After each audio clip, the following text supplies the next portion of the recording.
Well, according to StreamYards, we are live. Hey, see the little setup? Yeah, you can see a little bit more of me. All right, let me just do a little tweak here. That looks a little bit better. Yeah, see, you can get the new equipment. Ha, ha, ha, ha. So good evening, folks. How's everybody doing this evening? Tired, but doing okay. Yeah. Yeah, did you have a good excursion? Yeah, we had a good time. Little getaway with the family for a few days. So yeah, that's cool. Trying to get caught back up doing yard work and YouTube stuff, and trying to get caught up in videos. I'm behind on stacking perpetrator stuff. I'm behind on a lot of guys' stuff. So, oh geez, I got a whole pile of stuff. I got a whole pile of stuff to do videos on. Yeah, I imagine you do. I just got my S proofs in today. They came in the mail today, and I'm sitting up here and a stack of stuff to open up. Nice. I haven't gotten mine yet. Ugh. I met with another YouTuber yesterday. He was in Colombia touring the Palmetto State Armory facility where they make the stuff. And what is it? Legally Armed is his channel. And I'm actually going to do a shout out video to him. I got to sign he signed a book that he put out, how to make a monster and everything. But he does mostly keeps you up to date on your Second Amendment news and what's going on. And yeah, all of that, all the court cases and different things that are being filed. And yeah, very pertinent information. Yeah, don't want to get political about it, but it's a good. Them being serious. That's with everything that's going on right now. Yeah. And then, what was it? Oh, not to scare people or anything, but got a lawyer there, Steve Lato, up there in Michigan. He has a real good channel talking about stuff, weird cases and stuff. And he did one where the FBI raided that private company. Instead of doing mailboxes, they do safety deposit boxes. Yep. And the FBI came in and raided, seized everything. Yep. Well, the what is it? Magistrate? Something. No. Dang, I can never remember. The Institute for Justice filed a lawsuit, and in discovery, they found FBI documents that prove that they were already going to seize everything in those boxes over $5,000, according to the asset forfeiture thing, regardless of what the judge told them when they signed the warrant, that you must, you can inventory the stuff, but you got to give it back to everybody else because you can't keep it. You got to give it back. And then, of course, they went and seized it all. So that just, when you think about what's going on with banks, and I see a lot of channels talking where they store their precious metals and stuff off site. This just goes to prove with what happened in what's going on there. Yep.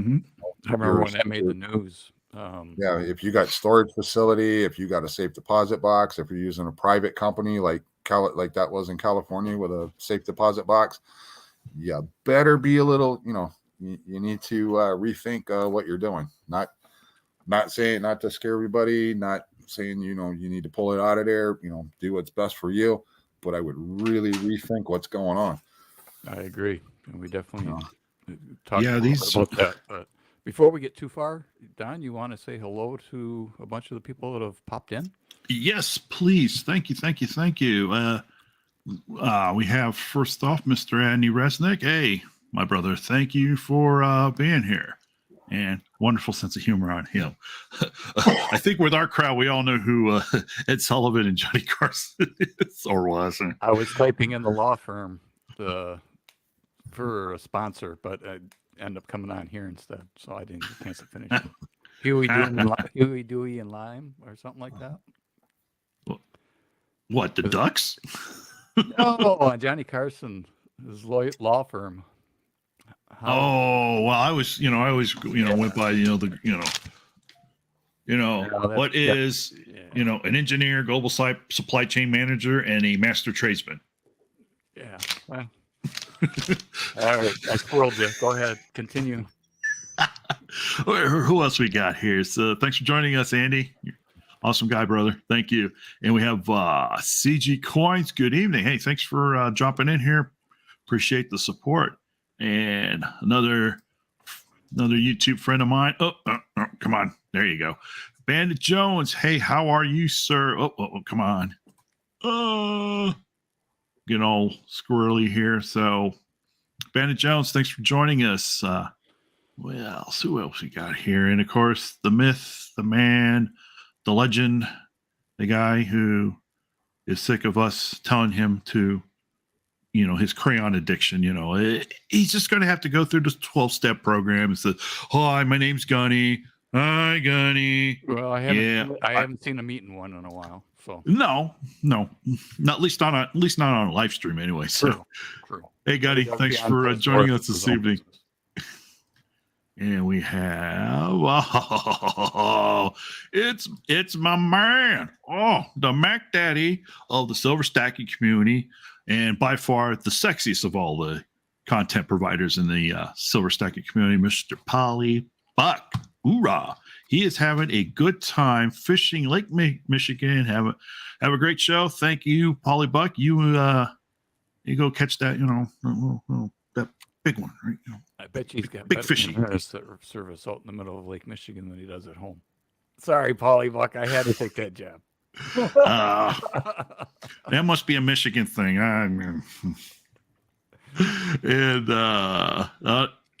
I think we're all caught up. Oh, so Polly's still with us for a little bit. So, yeah, his brother. I can't. Polly, is he older or younger than you? I can't remember. But his brother is the what's his channel, Polly? Outdoor. Yeah, Polly, post his link in the chat. Yeah, and post your link in there too, by the way. I'll find it. But his brother, is a really active outdoor conquest. Thank you. His brother is super active outdoorsman. Some of the more recent videos is about fishing, and he did like some equipment reviews. If you just I watch his videos just so I can feel like I'm out there fishing or camping or whatever he's up to. He even did ice fishing from a kayak, and talked about all the gear and stuff he uses and what he likes, what he doesn't like. And then often he just kind of sits back and just let the moment happen. So swing by and show some support to Polybuck and to the outdoor conquest. So it's just great videos. Just you want to watch something a little different, and and his the outdoor conquest just provides that. So give him definitely some love and support out to these gentlemen. And we see what else he has. My whole family is just worked the afternoon shift and can provide great content. He loves it. Oh yeah. I don't want to get too personal, but Paul, if I may, Polybuck has a large family, so he's got plenty of kids and other adults that can just pop in at a moment's notice and just make content. And all he has to do is just record. He doesn't have to script anything. Just let him run with it. No problem, Bandit Jones. We just appreciate you being here when you can. Yeah, no, it's cool, man. Just thanks for stopping by and quick view and the thumbs up thingy. Really appreciate it. Oh, let's see. So, Stacking Perpetrator, good evening. Hey, thanks for joining us. Appreciate you coming on. If I hope I sent an email. My friend, you are welcome to join us anytime you would like. So, thanks for being here. Yeah, I saw the email. Friday was a change up, but that's all right. Speaking of Stacking Perpetrator, did you happen to see where Dansko are now producing product again, and they are in stock at some online retailers? Yeah, I saw that. Because they've been down for a while, but they had in their new facility where they moved their operations to, they had a flood at the end of 2021. Yep. So that set them back. But it's still going to be a while before they get albums scattered to across the nation. I was talking with somebody earlier today, and it's like when you think about it, granted it's coin albums, but just think your favorite candy bar.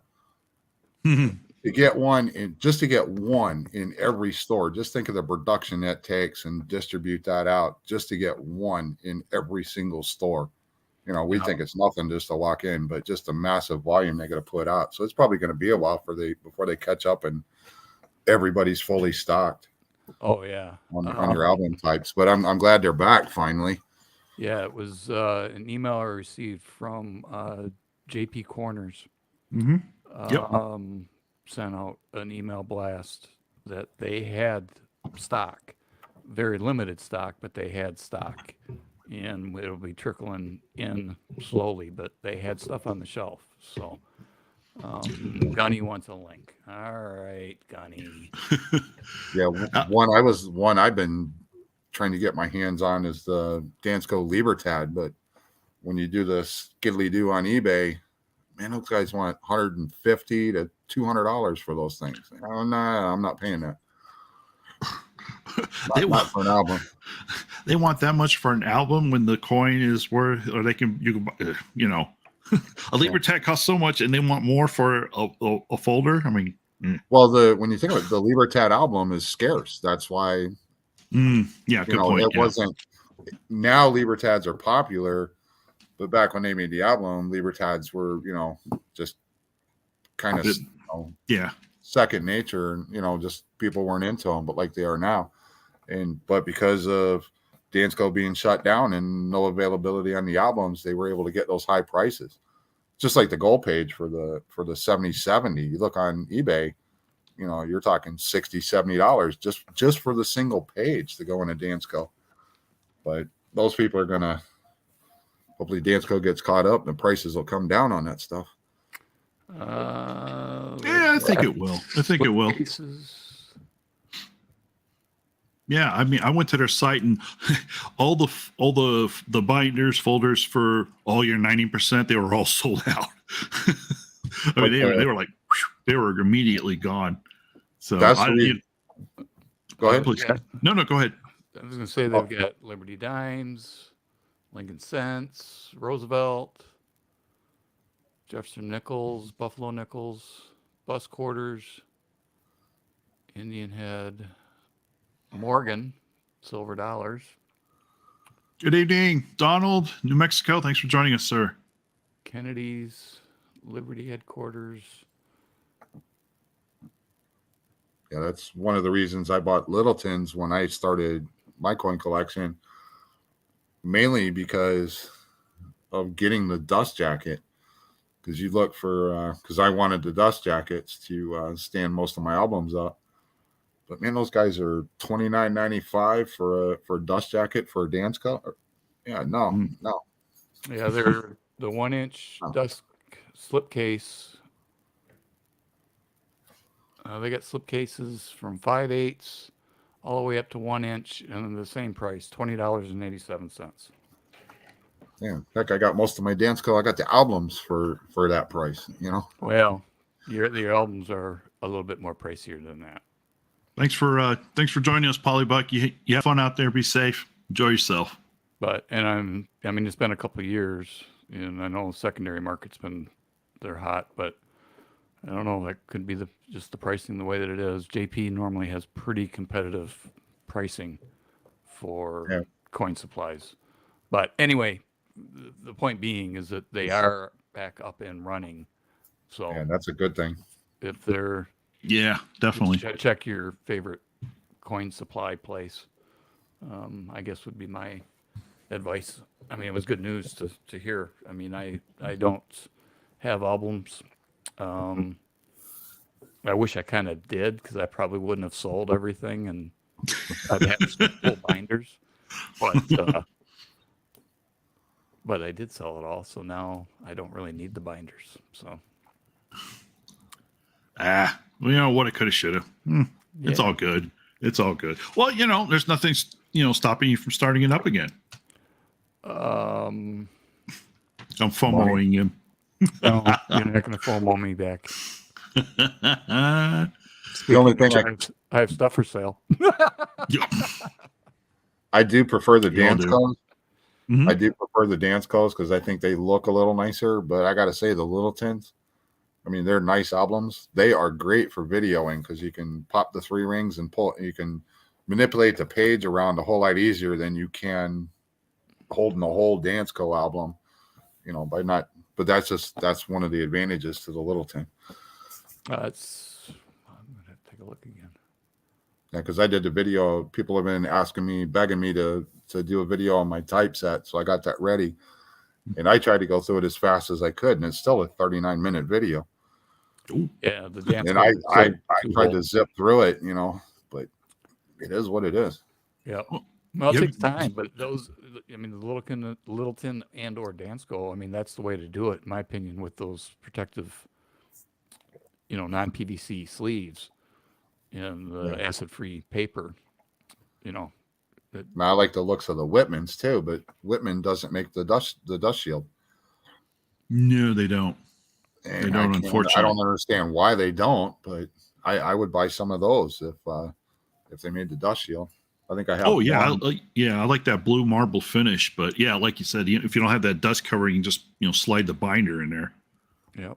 I don't know. Maybe that's something. Send an email to them or talk to them. Hey, you guys thought about making the dust covers for these things? They probably I have. Surely they did. But I think they would take off. I mean, I think because people do like their binders. I know. From my understanding, long ago when they first came on the scene, there were issues with toning and well, they've been oxidation producing- happening. But my understanding is, back then they were using like cheap materials, PVC laced, plastics and stuff. But now, they're more conscious about what the material is to help mitigate that. Well, those Whitman folders, blue folders, have been around since the 50s. So. Oh, yeah, the ones that are just flat, like kind of like a restaurant menu. Yeah. Yep. Donald in New Mexico. Easy for me to say. Good evening, sir. It looks like he says he uses let me bring this up. I can't quite read it. Amos Advantage is a good coin supply. Okay. See, so there, there's, do your due diligence and Google everything. You can, go out there and look for the best price. I mean, I don't think there's a right or wrong answer. You just, go shopping. Yeah. Is it JP Corner that y'all talk about? Yeah. Yes. Yeah. Okay. Mm-hmm. Yeah. One of my things is a package. I got a package from them. Yeah. The only thing is their shipping isn't too bad. If you don't meet the minimum, I think it's only $6.95 or something like that. It starts out at. Yeah, it's not. I got free shipping on my stuff. Yeah, they're not too bad on their and they're quick. No, they are quick. You put that order in that morning, it'll be in the post office. No, not waiting for the post office. They take it to the post office and drop it off. Yep. They're really good about that stuff. Yep. And you could call them if you got a question, and YouTube community, coin stacking community, say thank you to the DoN because I helped them figure out the sizing for the airtights that go around the Queen Beast series. You're welcome. So you're kind of like the Polly Buck of the Queen's Beast capsule, unlike the finder of the Wolverine Air coin. Right? Is that what you're saying? How do I block your screen? Can I go in here and remove from stream? Is that it? Yeah, you can do that. That's fine. That's right.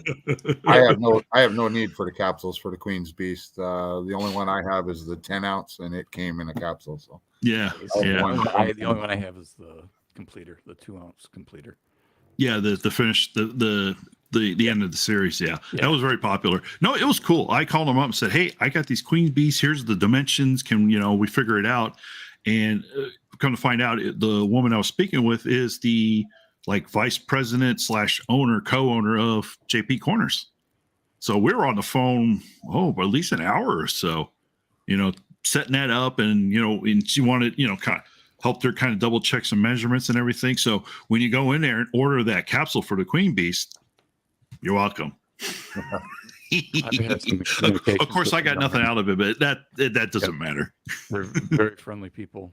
Oh yeah, definitely, very, definitely. very reachable. I had some questions that it went up the chain and it ended up on the owner's desk and was emailing the owner back and forth and working on something with him, hopefully in the near future, which would be exciting. Oh, cool. Cool. Time may tell. We'll see. Awesome. We'll see. We'll have to stay tuned and let's find out what Mr. X has in store for us. You just never know. Okay, Mr. I love playing Baccarat. Oh, by the way, Mr. Gen X, you FOMO'd me with the 1 ounce, James Bond bar, Yeah. silver bars. Well, the person, if I recall, the person you bought your No Time to Die bar, Yeah. I bought from that same person as well today, and they put it in the mail. Nice.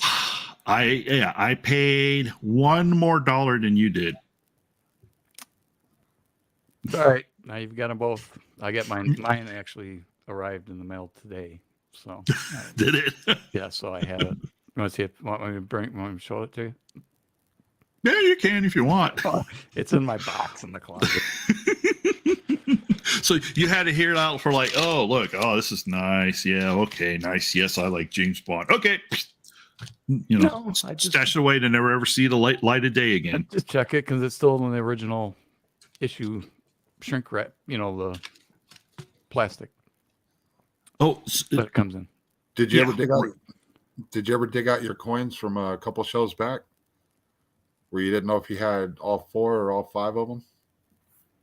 I can't remember the series. oh, the Tesla. I do not. Thanks for reminding me. And now that I'm back from vacation, that's on my list of things to do is to start hunting down the 3 that I don't have. I thought I had 3 and I don't. I've only got 2. So that's on my list. I was at my LCS today and I found another 2 coins that I was looking for in the junk bin. Nice. See, when am I gonna? One of them's a key coin. And oh yeah, I had already made my purchase, mm-hmm. and a customer came in because I get their junk bins and they let me sit at a table and go through stuff. And the customer came in and sold almost $10 face of a denomination. I don't want to give it away because I want to do the video. And after that transaction was done, I don't know. I stay out of the financial part of it. And they went to put these in a junk bin. And I was like, oh, let me see those. And I went searching through and found a key date. So Nice. question for everybody. If you're in your LCS and you're going through the junk bin and you find a key date, do you just keep your mouth shut and buy it? Or do you say something to them and bring it to their attention that, hey, you missed this? When I found the Libertads, the first year of the Tatas, was 82 or 84 or whatever it was. I found 2 of them. It was the first 2 years. And I pulled them out and I said, these Libertads are in your junk bin? He goes, yep. I said, okay. And it cost me $1 over spot. I brought it to their attention, pointed out, these are Libertads. Is that where they belonged? And somebody didn't put them in there by accident? And he says, nope. He says, that's good. This goes like I was talking last week. Your LCSs don't have time to search everything that comes in over the counter. I kind of blame the person selling their stuff because they didn't look at it beforehand before they sold it. So when they brought it in, they just counted, they said, I'm selling these, and they didn't look at the date, they just counted them out. You got this much, this is what we're paying. You accept that or not? And then they literally were going to put them in the junk bin when I said, hey, can I see those? And they brought it over. And I went through them and found that key date, and I was like, okay, Well, the only I'm picking this one. I know you don't want to give it away, but if it's key date, say Morgan or Peace Dollar, and if they didn't test that before they bought it, and we're going to dump them in the junk bin, I would be suspicious of that coin shop, frankly. Why would? But in order for you to answer that, you'd have to reveal what it is. I mean, you could it could be a key date dime or key date quarter or penny for all that matter. But if it was something that was silver, they should be testing that stuff, in my opinion. Now, Well, we can't get into it because you're working on a video. well, But it's like you see my point, though, right? I mean, if someone walked Yeah. into the Key Date Morgan and they just bought it and then was just going to dump it in the bin and they didn't put it through a Sigma or some type of verifier to verify that it was real and not counterfeit, that would make me a little anxious. oh, they've been the father's the one that did the transaction, and he's traveled the world dealing in gold and silver. He's actually been in the London COMEX many times, and Okay. he's been doing it so long. But they do catch. They tell, like, they can tell, like with the Morgans, they've been handling them for so long and stuff. They're usually pretty good about pulling stuff out. Matter of fact, I have a 93S. I walked in the store one day and they just like kind of thumb tossed it to me, say, "Here you go." And when I caught it, I was like, "Wait a minute, something's wrong with this one." And I looked, I was like, 93S. I said, "I know this is fake." And they're like, "Yep, we got a whole stack of them." Yeah, I mean, some of them Wow. are very obvious, and if who knows, maybe they just had a magnet and went over everything, and if nothing stuck, then they let it go. But you're right. I mean, if you've got a lot of experience, but they can fake those. Yeah. Now, with silver plating, even. yeah, Or going even back to silver. a video I've already done where I got my 030. I got the 92cc and a 90cc. I didn't realize I had those until I got home. I just was buying the dates.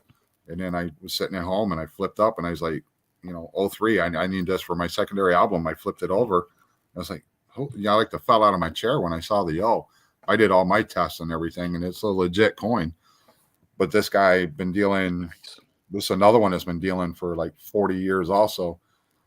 And, I sat and I went through 1,200 Morgans that he had that he was fixing to ship out because the price was good for just, any Morgan you want. I think at the time, any Morgan they wanted to ship out for $38, he was starting to box them up and send them out. There was a big wholesaler that was buying them up at that price. And I got to look through those before he shipped them out. I can't help it that he didn't look at the things before he threw them in the bin, That's true. That's not true. it's not my fault. No. Well, what's the old saying? Ignorance is bliss. Honestly, for me, I don't know I know what the term, key date is, but the only ones I know off the top of my head is what last year, type 1, type 2, ASE, and was it 2009 where they made no proofs of the silver eagle? Correct. That's it. That's all I know thus far. I think Mr. X told me a couple of things. I wrote it down. I don't know where I put it, but that's it. So if I went through it and just found a whole bunch of Morgans and, if they're not in my binder, I'll grab them. Key date or otherwise, because I don't know. Yeah. I'm so, not a Morgan but if it expert, is, but that's a good question though. I mean, if it's, assume, I know, hey, this is a key date. This is, significant. Would I go tell them? I want to say, I hope I would say, yes, I would go to him and, hey, did you know this is a key date?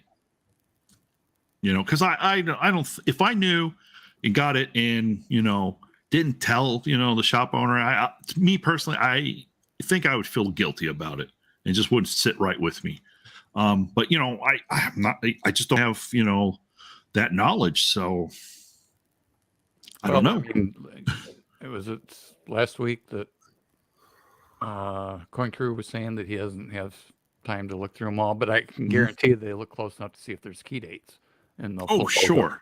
Yeah, I mean that's easy. Well, But relatively speaking. like the story we did talk about with Stormy. selling a proof like Morgan for $80 or $90 or whatever, and it looks like it's going to be a $4,000 to $6,000 coin. Shame on him for that, and shame on the coin shop for selling it to him for him to even make a profit at $80. Right? Well, there was two errors there, and that's two professionals that missed it. And they caught it when he was showing it on camera, the bidding was going crazy and he couldn't figure out what's going on with this. He says, I know it's a nice looking coin.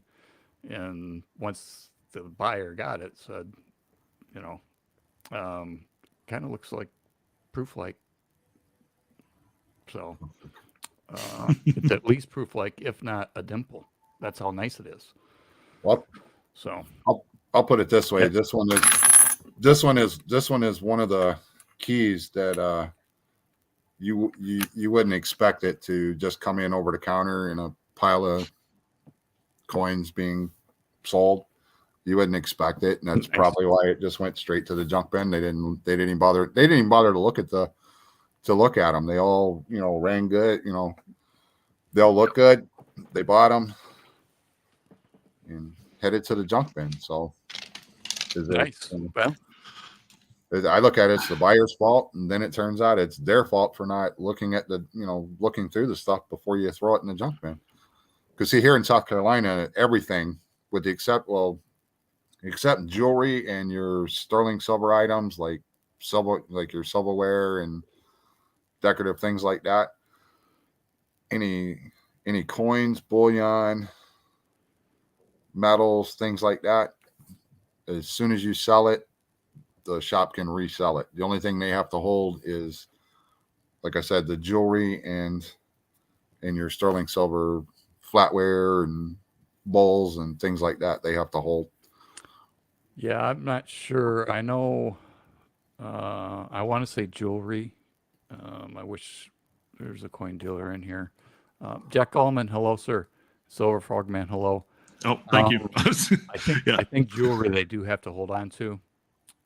I don't know about flatware or sterling silverware, or pots and serving trays and stuff like that. I don't know about that, but I'm pretty sure jewelry they do have to hold on to. The only reason the sterling silver flatware and stuff became a thing, jewelry's probably always going to be, because that stuff that could be stolen or whatever. But the only reason the sterling went that way, and that's just flatware and decorative pieces and stuff like that, is because one of our lawmakers, somebody in his family, their house got broken into, so he put it up a law to sterling silver flatware and stuff got to be held for I think it's 21 days. Well, I mean, it's unfortunate that anybody gets broken into, but yeah, but that's how that came about. Layer of law for 92.5% silver, whatever, or 0.925 silver, I should say. Sorry. Yeah, but that's 0.025 more than 90% constitutional. It is. Yes, and less than 3/9's fine. You don't have to hold on to that. That's true. But even bullion, you take generic rounds in and stuff. As soon as they pay you, they can sell it to the next guy in line. Yep. That's not in my lane. But it's interesting. I have no idea how those laws or regulations work in Alabama. So, but it's interesting. They do in North Carolina. Somebody gets broken into, and so they write a law. Oh, and I'm sorry. I gotta throw this joke out here. I can't resist it because y'all were talking about fishing, and I hear they're catching some whoppers down there in Mar-a-Lago.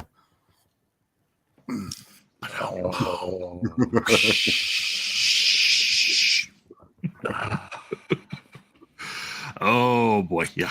All right, here's I'll leave it. the, I'll leave it at here's the that. soapbox. Let's step on. I'll leave it at that. Oh my. It's break time for Mr. Jack Gallman. So Oh hey, Andy, could just back up a little bit. Andy had a question. Wanted to see maybe if you guys can help. I think he was asking about the airtight or the case, for the marine metal. And someone suggested an alternate capsule. Oh, good question. Is that what you're asking, Andy? Is I guess for what reason? I guess the capsule it came with isn't the metal isn't seating properly within the capsule or something to that effect. Oh, the capsule won't close. Is that coin thinning like the gold coin was? The gold coin with the horse? It's not thinned out. The edge is fine. It's actually the edge is a little bit taller, and then it's depressed. Where the strike hit the coin itself, and the edge is. I mean, you got the coin and the edge it's like this. Oh, so there's an actual big gap to the point where the capsule won't close, and I know those are bringing premiums on eBay right now. What the marine metal? Yes. But that does not address Andy's question. I don't know if there is. I mean, is that the 2-ounce one or the 1-ounce one? The 2.5 ounce one. The 1 ounce Marine Corps won't be released until next year. I was going to say if it was the 1 ounce. Yeah, the 1 ounce Air Force and Coast Guard are released this year, and then next year will be the Marines and the Navy, and then I'm talking about the 1 ounce, and then the Space Force and. Well, if it was the 1 ounce, you could just step up to a 2-ounce capsule of the same diameter, but it's not a diameter thing; it's a height issue. Yeah, that's why I say if it was the 1 ounce, you could go to a 2-ounce capsule. I see what you're saying. Yeah, but the 2.5 ounce, no, you'd have to get you'd probably have to get a custom made capsule then. Would the Queen's Beast capsule work?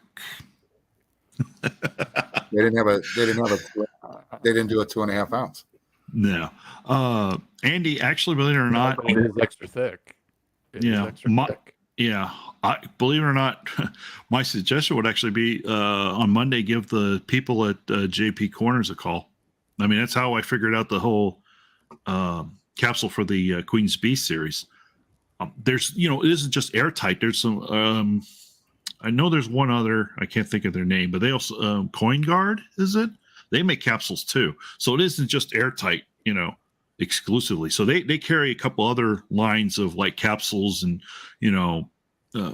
things relate, of those items. So I would suggest giving them a call and talk with them, see, tell them, give them the dimensions and everything and see if they have something that will work. It may not be a perfect fit, but at least it'll be sealed.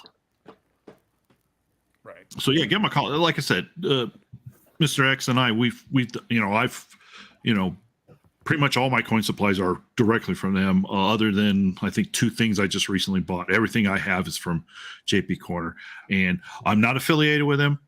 He isn't either, but I've just given a great reference to, a business that I enjoy, working with and stuff. So, and I have, if you go into my descriptions, I have a link so you can get a little $10, I think it's $10 off coupon code if you haven't for your first purchase with them. And it's there because help everybody out and stuff. I'm not worried about getting I think I get like some little extra points or something, but it's no big deal. But yeah, talk to those folks.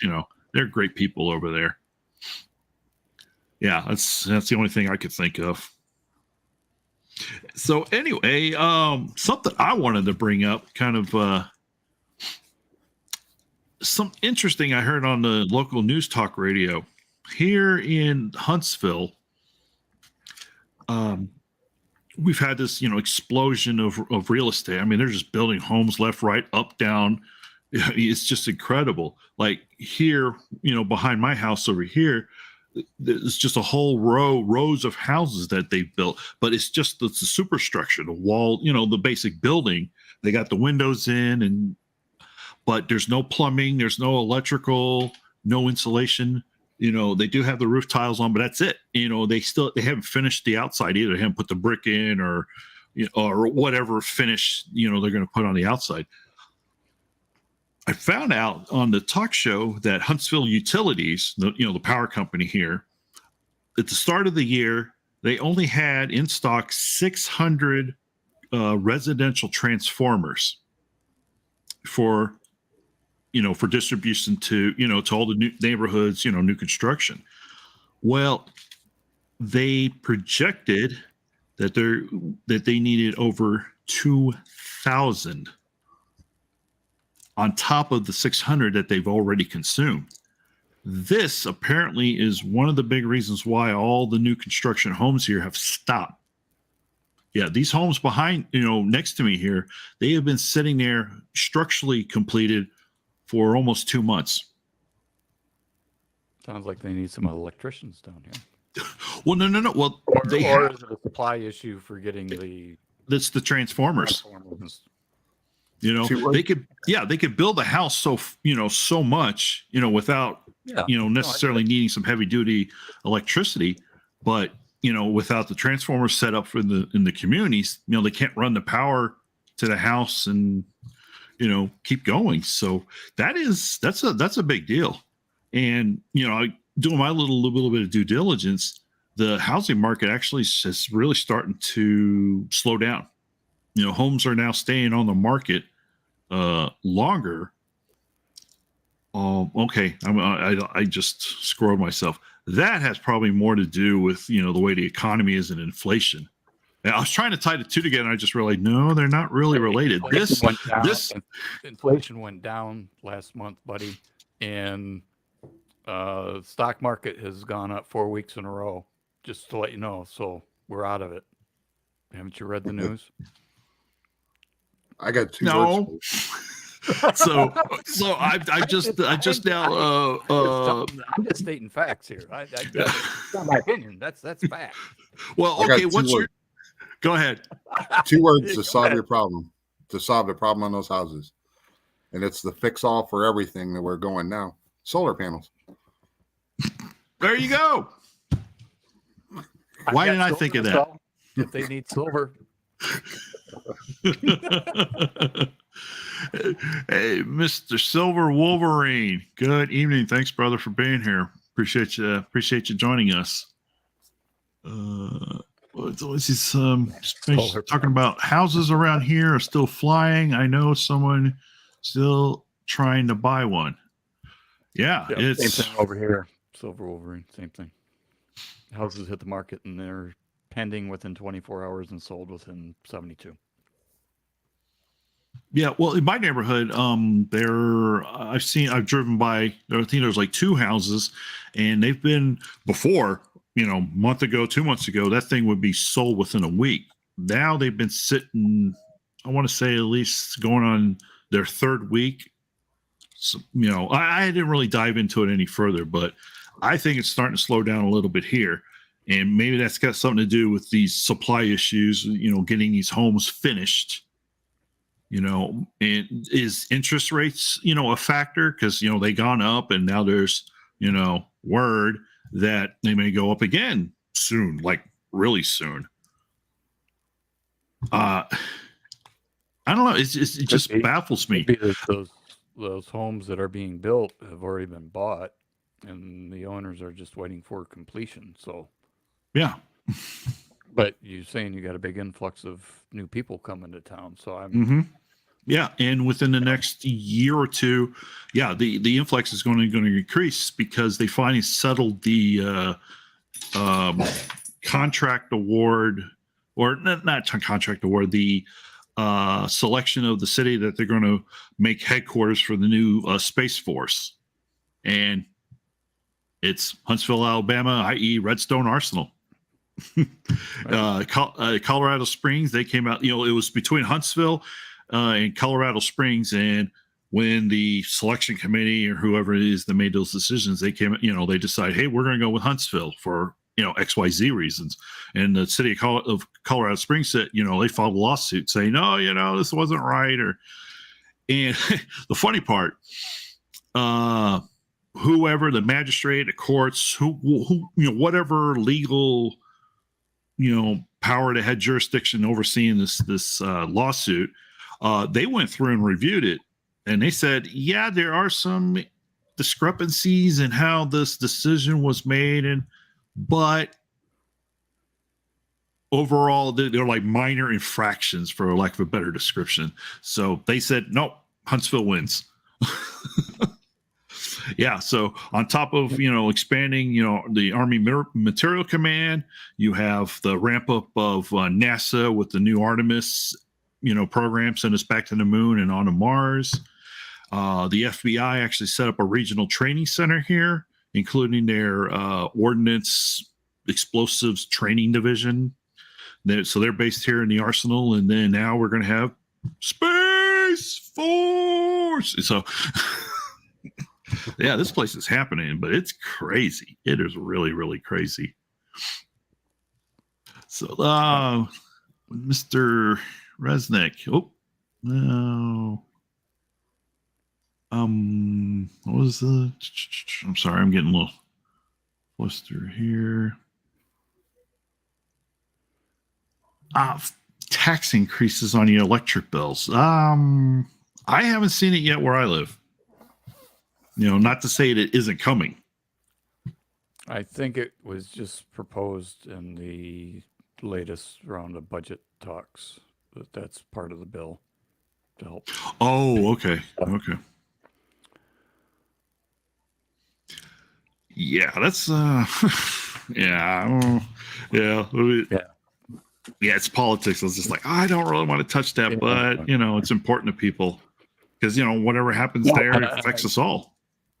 Yeah, and related note, gold and silver finished up for the week.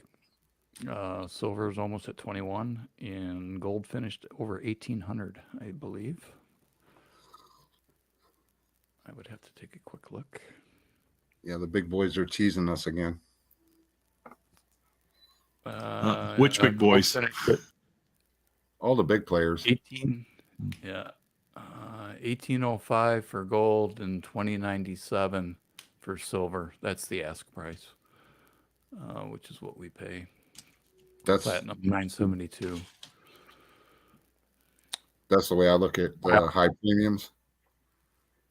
It's the bankers and the big boys. They don't want us to have a seat at the table, so they figure if you want to buy in, you're going to pay. But then, of course, you buy in at the higher premiums. You got to wait that much longer to just break even. Yeah, they know. They're hitting you every way they can to keep you down. The scary thing I'm looking at now, which the news ain't even broadcasting on, is all the farmers where they're, especially the Netherlands, where they've mandated they got to reduce their herds by 50%, and most of the small farmers they're up in an uproar because a lot of them it'll put them out of business. Yeah, they've done that on the food supply. Yeah, I don't want to get into the whole politics thing, but I don't either. But that's what scares me the most. They're regulating the fertilizer's got to be changed, and it's got to be changed like within the next 2 or 3 years, or some ridiculous timeline to reduce their carbon footprint. Yeah, they want to reduce it by the use of it by 30%. There's somebody, I'll have to dig up the video. There was a farmer over there, and he was saying that they've already been doing that, and they're down now because they get with the soil chemistry guys and all that.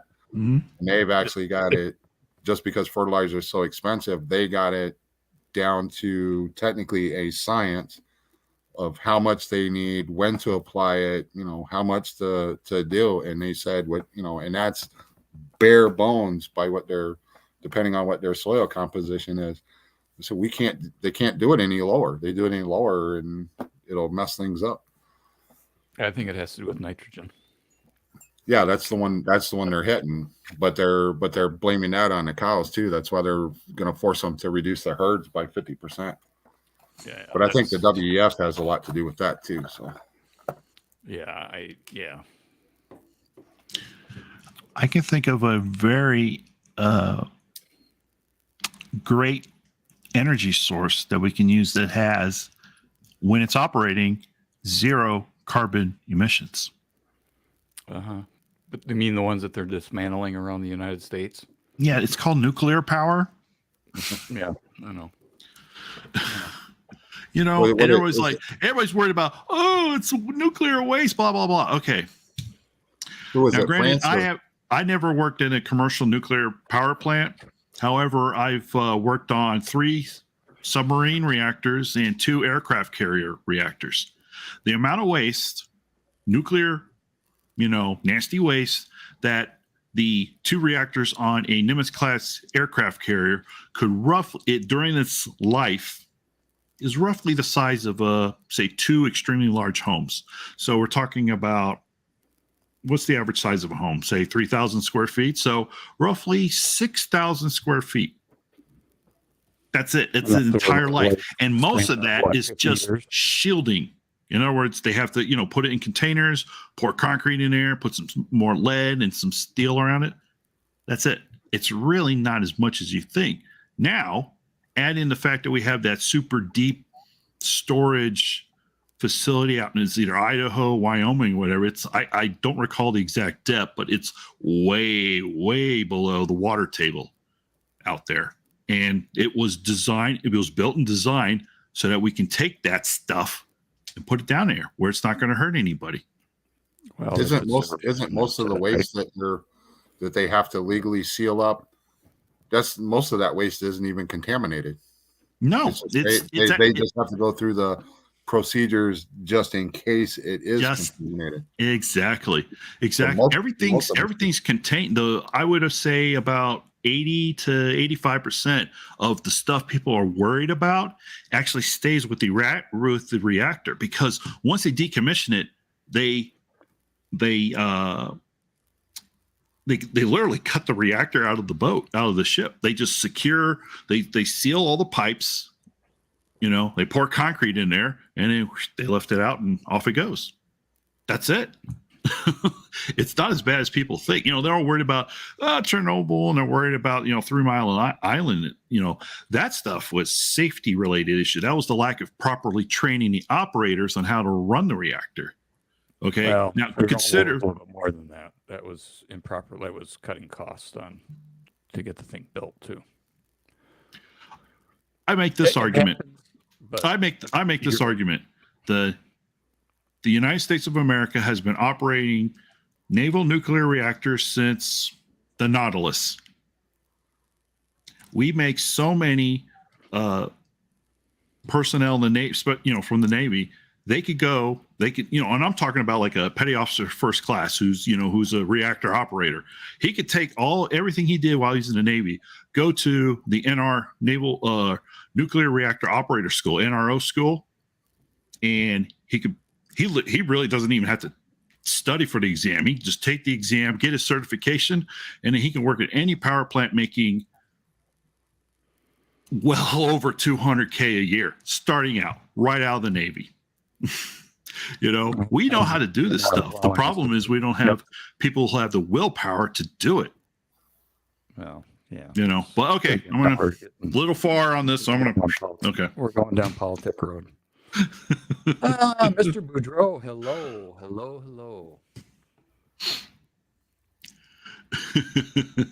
Yeah, Mr. Boudreau, I gotta, I can relate to some level. Yes, I can relate. All right, that rant was a little bit too much, so I apologize for that. Hey, Mr. What's that? Go any direction you want. It's your show. We can go any direction you want. Well, yeah. But it's Friday night. I mean, some people probably don't want come on. We just had to go through a week of all this jazz. Come on, don't talk about that stuff. Hey, Mr. I've been trying to read it back the silver and gold, and you keep derailing yourself. Well, I got my notebook. Remember, I lost this, so I got it. So this is a question I want to ask Mr. Perpetrator. What is your opinion about? And I know you don't like this word. I don't know how else to say it. Generic rounds or generic bars versus government-backed bullion. What's your opinion about? Stacking one versus the other. I kind of have an idea of, what you're going to say, but I think it's worth discussing because, silver's what, about 20 something now, Spot? Maybe a little higher, is it? About 21 almost, 29.97. Okay, yeah, so it's $21 an ounce now. So, we were down to, 18-ish, something like that. Now we're so far, we're going up slowly, but, we're going to get back to, the near $30 mark or something. I don't know. That's not my expertise. But I wanted to ask your opinion because I believe you at heart, you are, when you come to a stacker, that's definitely, one of the areas that you excel in. And I just wanted to kind of get your opinion. How do you feel about stacking weight versus, buying Eagles or Britannias or the Australia Philharmonics? How do you feel about? I know you don't like generic. How do you feel about those versus the government-backed bullion in terms of stacking? A lot of it's your personal choice, but like for me, I'm at a point now where I selectively buy. So when I'm when I visit my coin shop, I'm looking at what they have in the generic bin, the constitutional bins. I look at what they have in generic. I'm not a fan of Philharmonics, Britannias, or even the Maples because of the milk spotting issue. I know the Maples have corrected it, but because of the prior stuff, I'm kind of like turned off on it. But it's your personal preference. But when I'm in there looking, like I did my one video, I got those Silver Shield rounds at I think it were $24 a piece. Heck, that you can't buy the 2022 issue for you can't even buy it for that and everything. I looked on eBay. So I selectively buy. I look for the values. I look for stuff that it's in the generic bin, but it's just a heck of a deal. It comes down to the deal. I think I did a video a while back where I got a 12 coin set for the Alaskan pipeline, and I got that at a fantastic price. But I guess I'm different than most stackers where there's a couple channels. It's every 2 weeks. It's 2 Eagles, 2 Britannias, 2 Buffaloes, and they put them in the tubes. And then the next time it's 2 Eagles, 2 Britannias, 2 more Buffaloes. It's like, oh my God, that's just boring to me. So I guess I'm different. I'm different than a lot of other stackers. And then you look on all the stacking channels.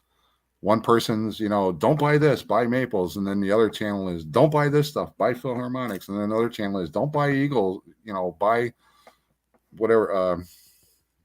What's the one from South Africa? The Krugerrand, buy the Krugerrand.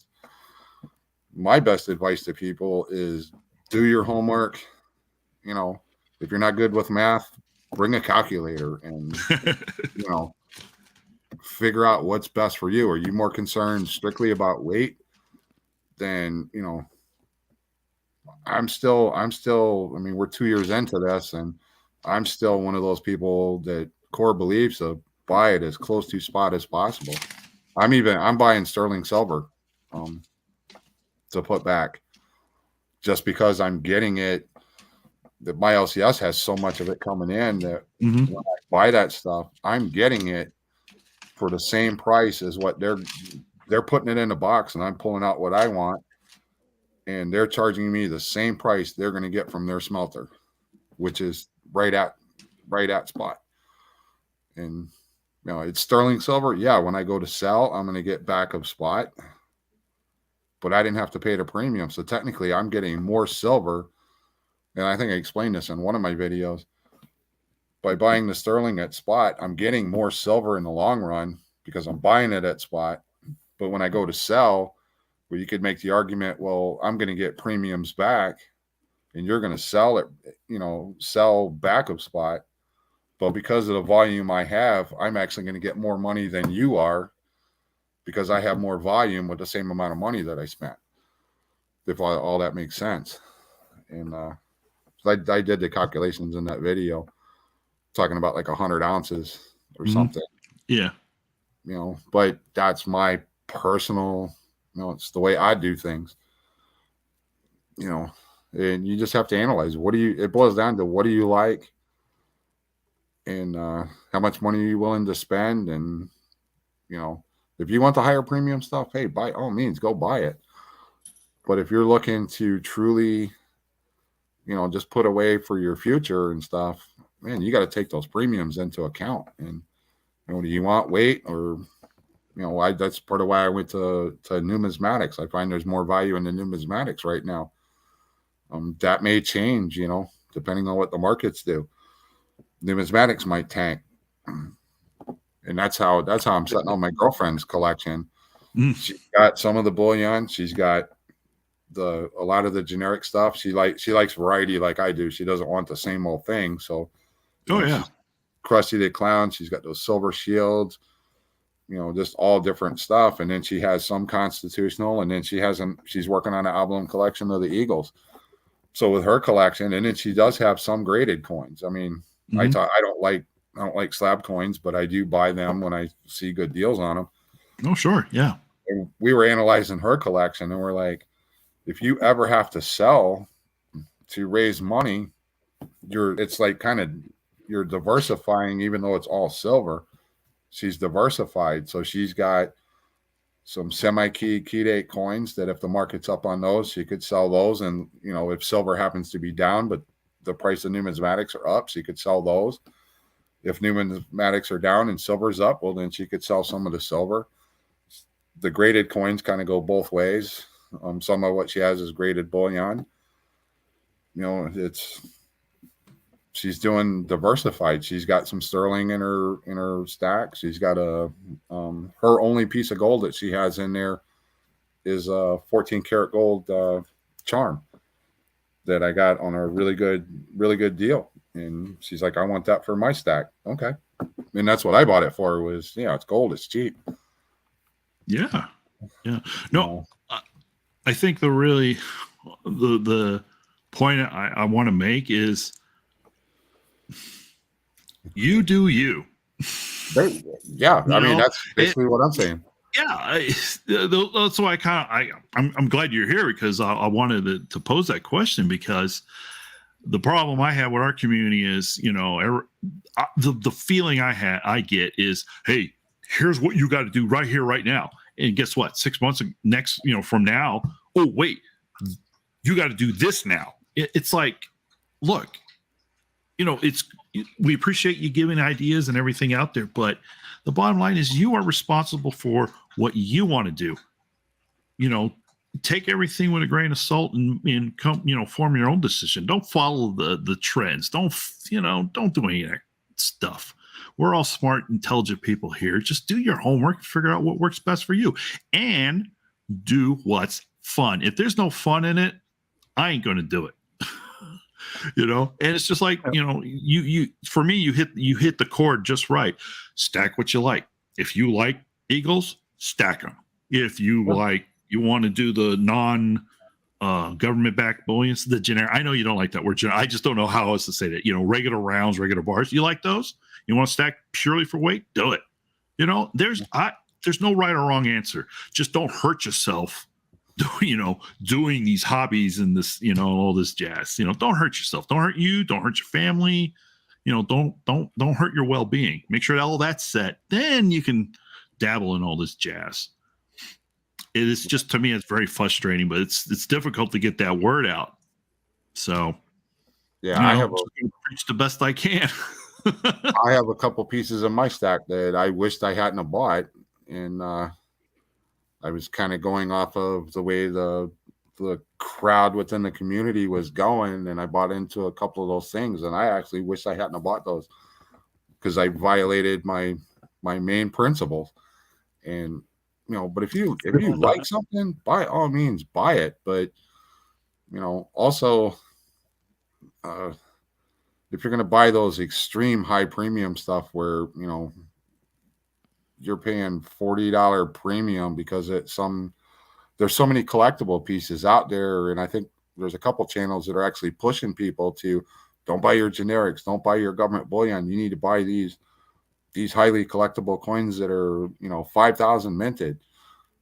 Just because something's got a 5,000 mintage doesn't mean it's gonna hold its value in the long run. If nobody likes it, nobody's gonna want it. And then if you load up, and my LCS had this happen one time, somebody brought in, they bought all this stuff that was extremely high premium from the Perth Mint, I think it was. It came in the boxes. They were like $180 a piece, and they were 1 ounce things.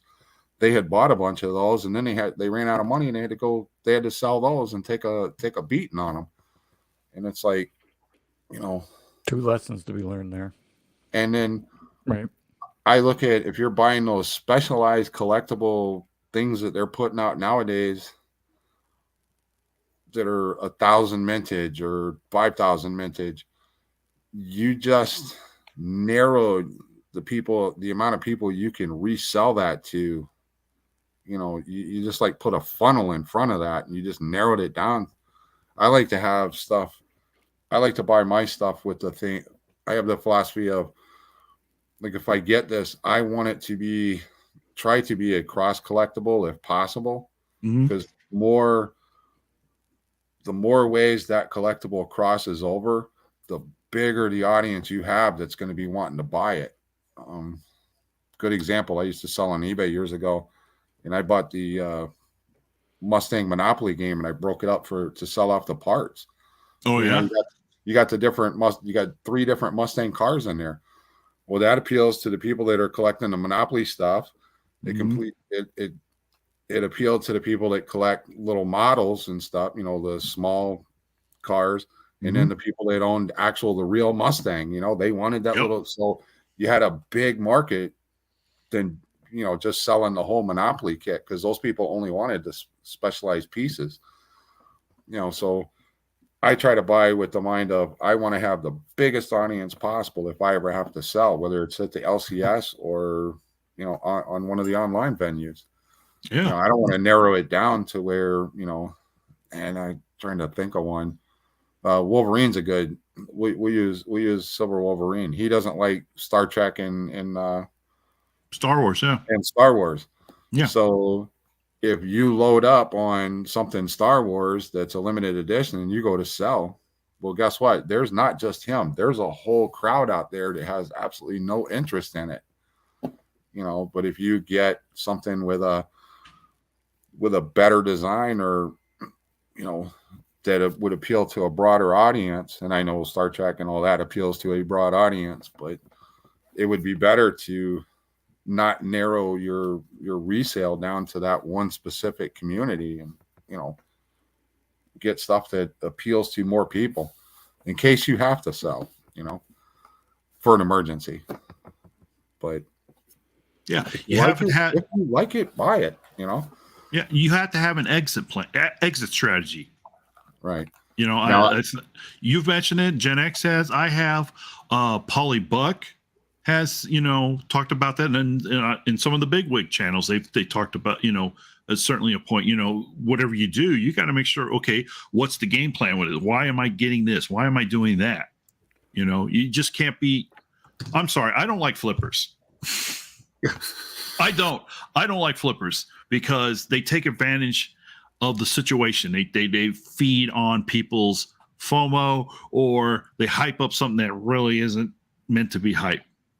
I believe in capitalism. I believe in the free market, but I don't believe you should take advantage of people's feelings. Yeah. But what two adults do between themselves, but I don't feel right about taking advantage of people. Yeah. But anyway, that's me. That's me. That's me. If you're gonna be a flipper, then by all means do your due diligence. Yeah, and I I would put in it, and a lot of it depends on how much money you're able to allot each month to put out for your whatever it is you're going to purchase, silver, gold, whatever. You got to figure that in too. And just because you see 10 or 12 channels saying, "Oh man, you got to go out, you got to get this for your collection," step back for a minute, and you just because the bandwagon's going by doesn't mean you got to jump on it. Mm-hmm.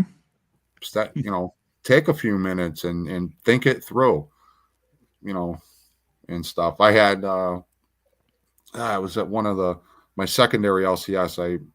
I was in there last week and I bought some stuff, and as I was going through, I saw 1899 O, and it had all the telltale signs of being the micro O, but this was in BU condition.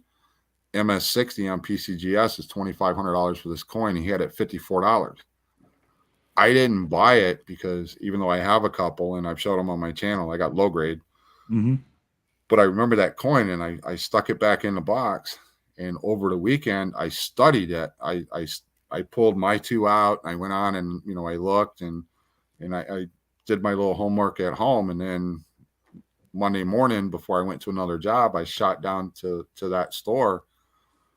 And before I left the house, I pulled my book out and I looked at my regular O and I looked at the micro O just to have those fresh images in my head.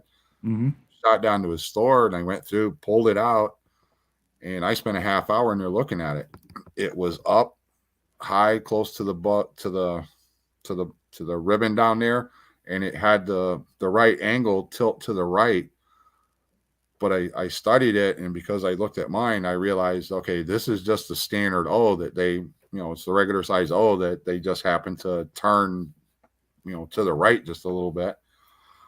And so that saved myself from spending $54 on something I really didn't want, unless it was that micro O. So I did waste the second trip down there, but I was looking at a potential, if this is the actual O, micro O, $2,000 coin sitting there for $54. Well, And you're doing your due that's what diligence. they had marked on it. I mean, that's Yeah. not, that wasn't in a bin. That was actually they had it in a flip, with a price tag on it. So they had already looked at it. But at the same time, I know they don't look for that variety because the two I have, I got from them, and they didn't know that they were the micro O's.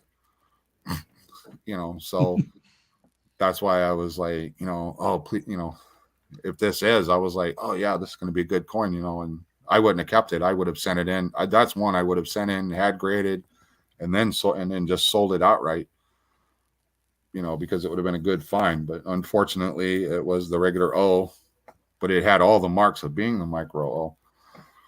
And that's just part of, do your homework. Don't be in a hurry to just rush out and buy anything, Yeah. But Do you your have to homework. admit, Know what you're buying. yeah. But you have to admit there was a little bit of a thrill there, right? Because there's the Oh, yeah. potential.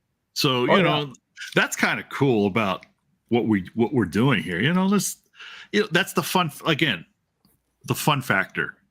It's got to be part of it, because if it isn't, it turns into a job. And okay, no, I've said enough about that stuff. Let me catch up with the chat. When we got a bunch of folks that join us, and I wanted to make sure we gave Grant said good evening to him. So we have the very lovely Nick's Coins with us. Good evening. Thank you for joining us.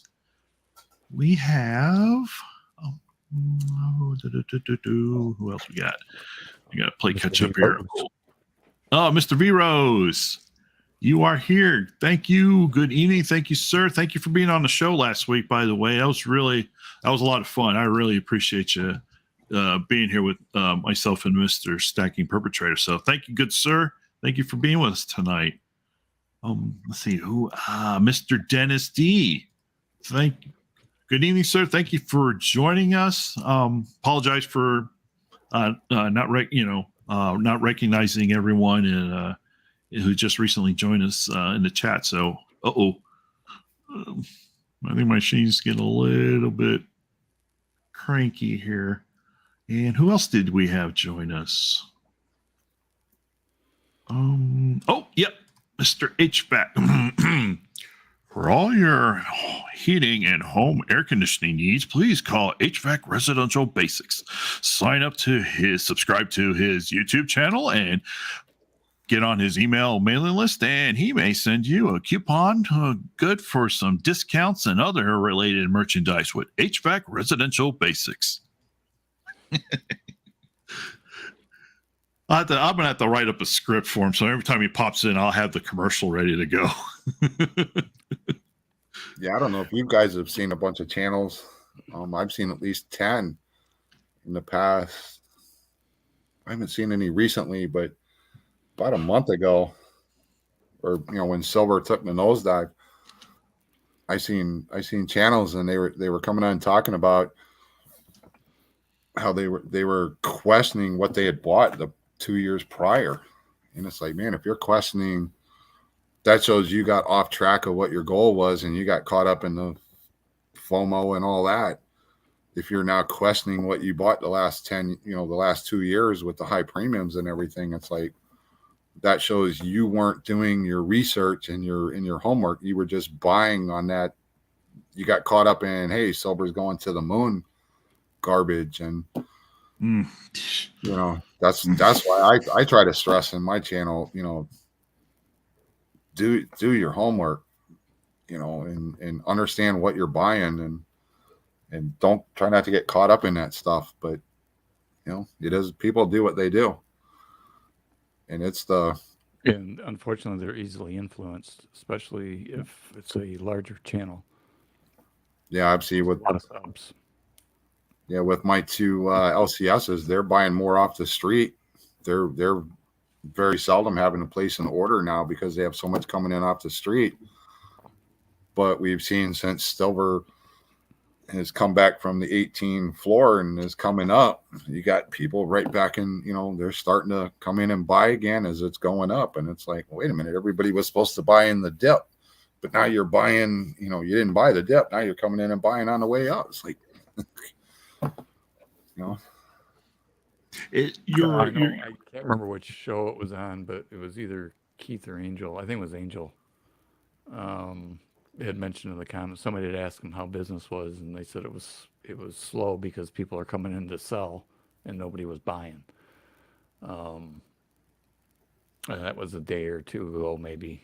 And since then, obviously, spot has turned around and started climbing. But you're right. There's only three things I can't get at my LCS right now, and one of them I haven't been able to get for a while unless one comes in. You have to jump on it. One is a pressed 10-ounce bar. If one of those comes into the shop, if you don't buy it when you see it, it's gone. They have plenty of the Italian poured 10-ounce silver bars, 5 and 10 ounce. But as far as your press bars, you got to buy them when they come in, or you're going to miss out on it. And the other thing they've been short on for about the past week and a half has been Franklin's and Luck and Liberty halves. Other than that, they're flush with everything else. And I mean flush. And they just told me they're getting the 2022 Libertads in next week. Tuesday or Wednesday, they're getting them in. So I told them the silver or the gold? The silver. And I told them to hold me one because I'm working on this Libertad collection, the year collection, just the 1 ounce. And so hold me one. I told them because they said it's going to be $50 and they said they're going to be on the cheap side from what everybody else is selling them for. So I'm thinking about what year was it with the low mintage 300,000? Was that 2020? 2020. Yeah, 2020. I have a whole tube of those, and I'm thinking about seeing if they'll swap. Yeah, I know somebody that had some and made a really good deal with another YouTuber.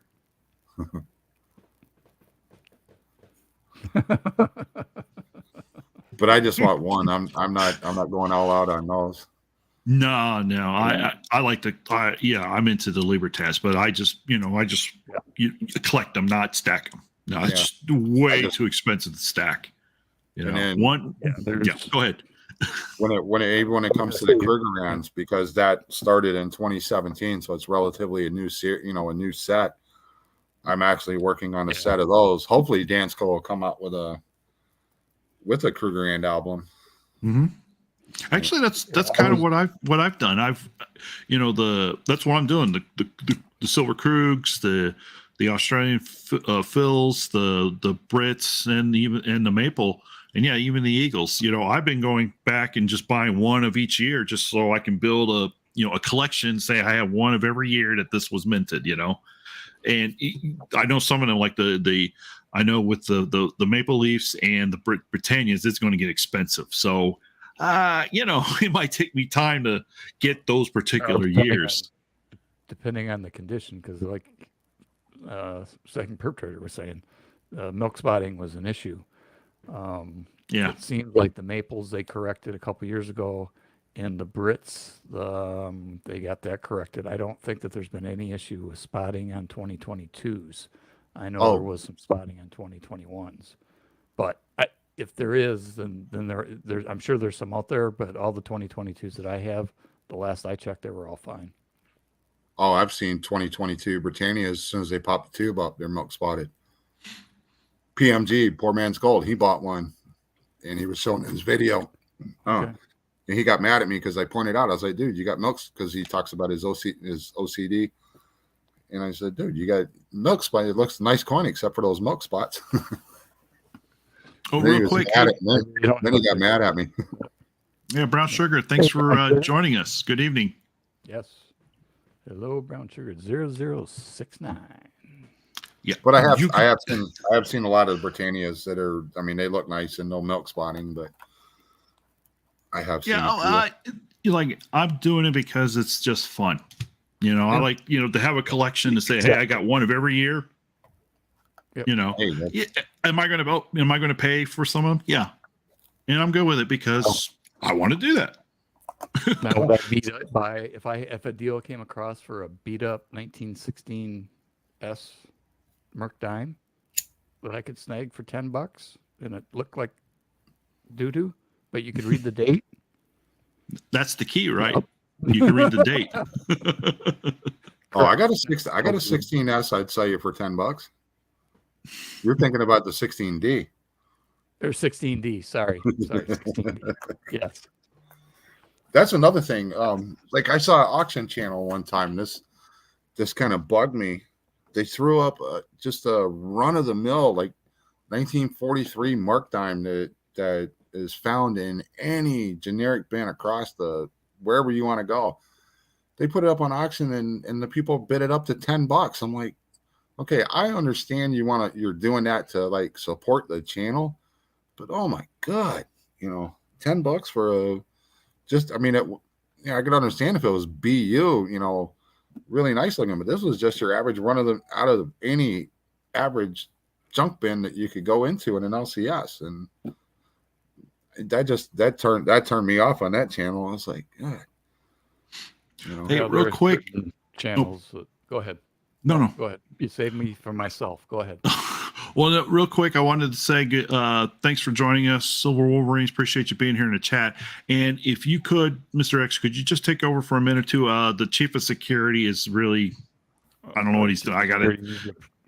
Okay, go take care of the chief of security.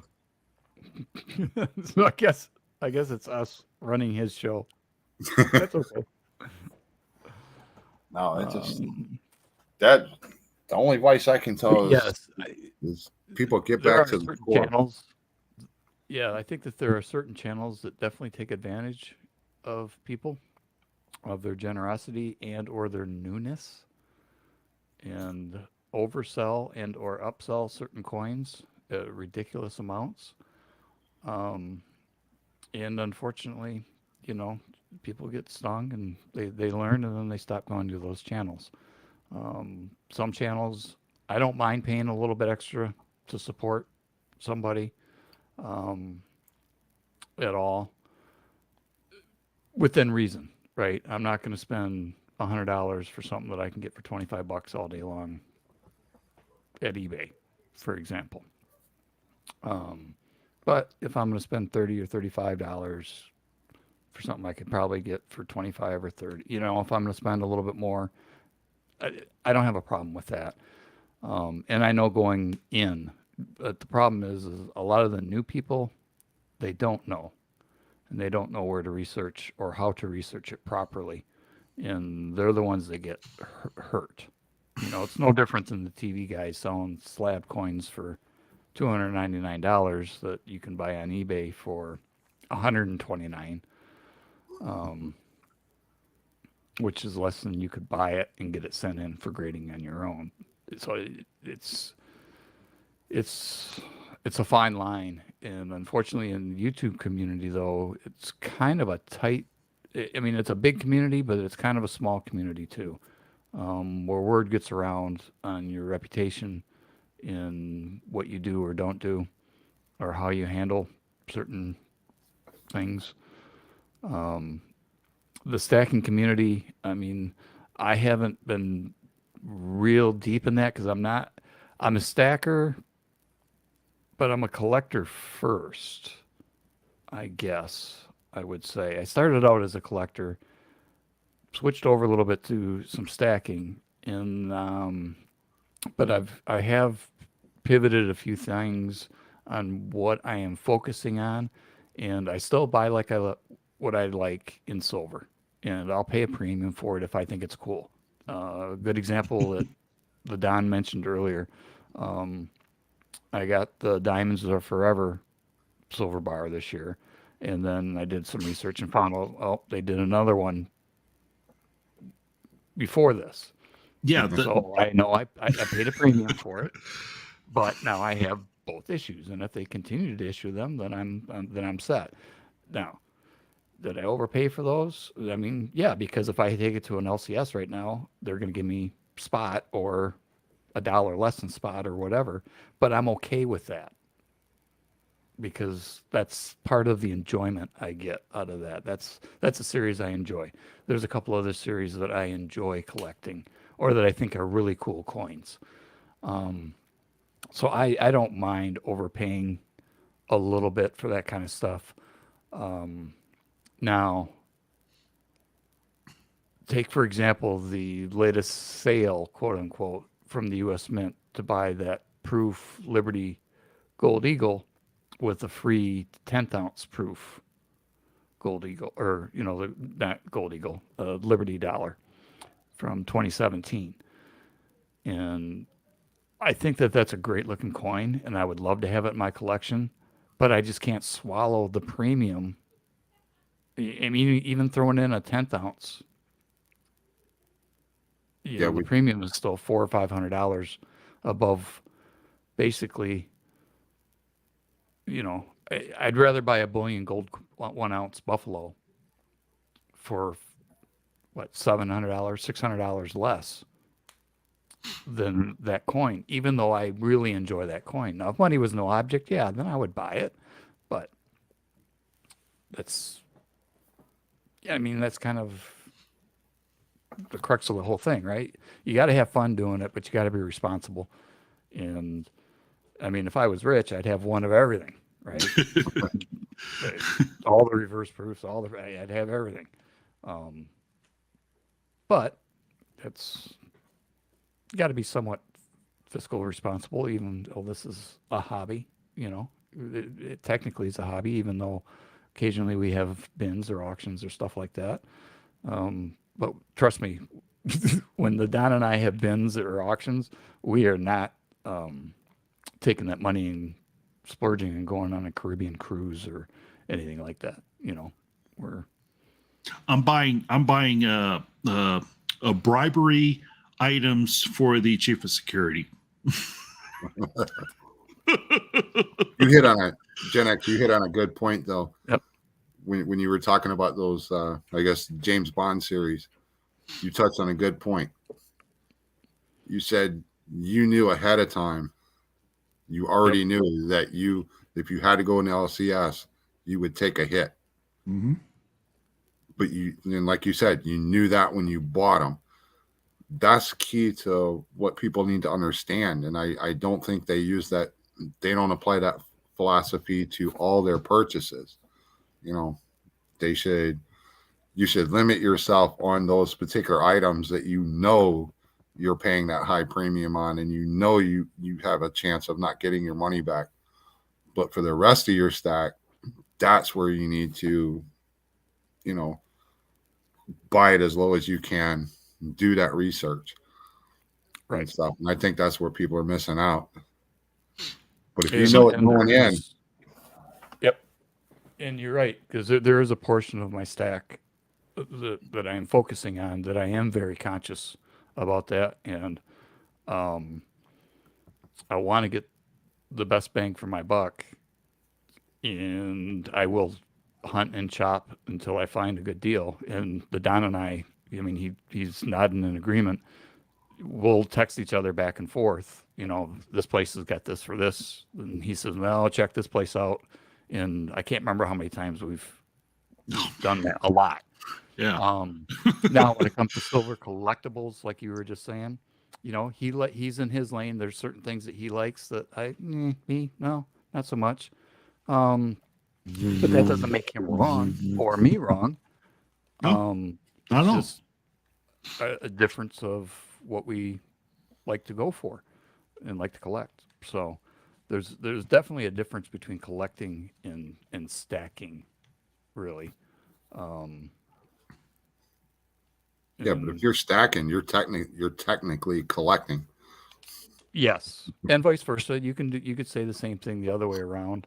But normally, like, if let's say I like silver proof sets from the U.S. Mint, I'm paying a huge premium, right? I'm collecting. I am stacking silver. That unless something really weird happens, you're never going to get the premiums back out of those ever. Unless there's some freakish thing that happens and they only decide to mint 50,000, let's say, of a silver proof set, a regular silver proof set, not a limited edition, something real small, 20,000. Let's say they run 20,000 and they stop. There's a couple of series, older series, that I actually have the full sets of. Unfortunately, they're unpopular series. But when they do sell, and they occasionally come up, when they do sell on eBay, they pop for a lot of money. And I tried to sell them actually here in the coin community, and there's just nobody that's willing to spend that kind of money for that series, and that's okay. So I'm going to have to resort to selling them on eBay just to realize any type of profit. I didn't know that at the time because I was buying everything U.S. Mint, right? I just enrolled in just about everything. And so I happened to get lucky on that one, that they were minting tens of thousands, 20, 30, 40,000 of these particular coins. And then all of a sudden for 2 years, they only made 7,500. And it was only like a 7-year run coin. So to get a full set now, you got to pay an arm and a leg for those two years. The mintages were so low, and somebody that wants a complete set, especially if they're registry set people, they'll pay extra for that. And I was willing to sell it, you know, at way below what they would have to pay on eBay for. Basically, what I would clear if I sold it on eBay was what actually less than. And there was still no takers. So now I'm going to have to resort to eBay to sell that kind of stuff. So you've got to be really conscious of that. If you can't get lucky like I did on that one. It doesn't happen very often, right? Yeah, lightning only strikes, but what, once, maybe twice? Yeah, it was a freakish thing that they just happened to do it, and I happened to be in the enrollment and got them. So, lucky me, other than trying to get rid of them. Yeah, but that goes to some of that stuff. Just because it's a low mintage doesn't mean it's popular. So, exactly, you know, and then you got something that's a good value because you had the right mindset to buy it when you had the chance to, but now you're faced with the thing, hey, not a lot of people really want this. So it's taking you longer to sell it because your audience is so small of the people that need it. And I haven't posted it yet. I'm going to be posting it on eBay. Like I said, I've tried here, and that's fine. Like I said, it's a very select audience that would be interested in that. And yeah, I'm gonna have to pay the eBay fees, but there's a reason why the largest or one of the largest online auction sites in the world is because they have so many eyeballs looking at stuff. So that's going to be worth the premium that I'll pay for their fees to sell that particular set.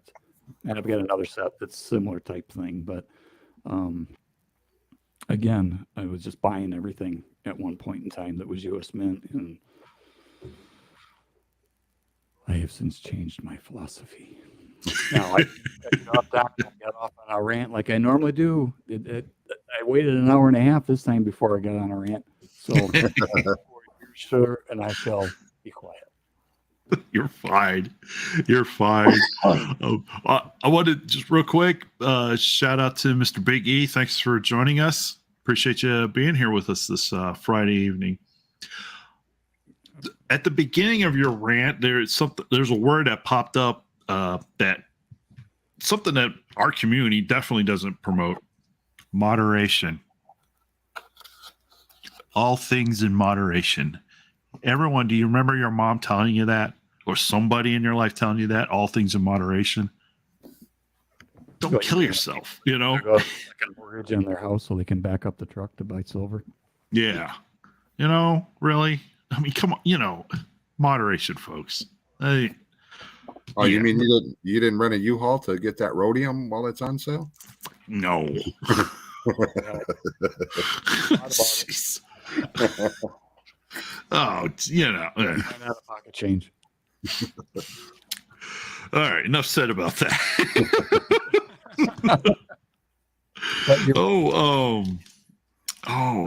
People's got to take personal responsibility too, but people also shouldn't be taking advantage of their generosity that they're showing to their channels as well. That's my take on it, and that's all I'm gonna say. But that's one of the back at another time on it. That's one of the reasons I kind of don't want to grow real big. I want to stay small and everything. One thing I will not do on my channel, I will not take a sponsor. I will not specify a certain thing over another. You know, I try to stick with, this is what I'm doing, and you know, this is my journey. You know, take from it what you will. If you like something that I'm doing, and you know, apply it to your thing. But my whole channel is just focused on what I'm doing.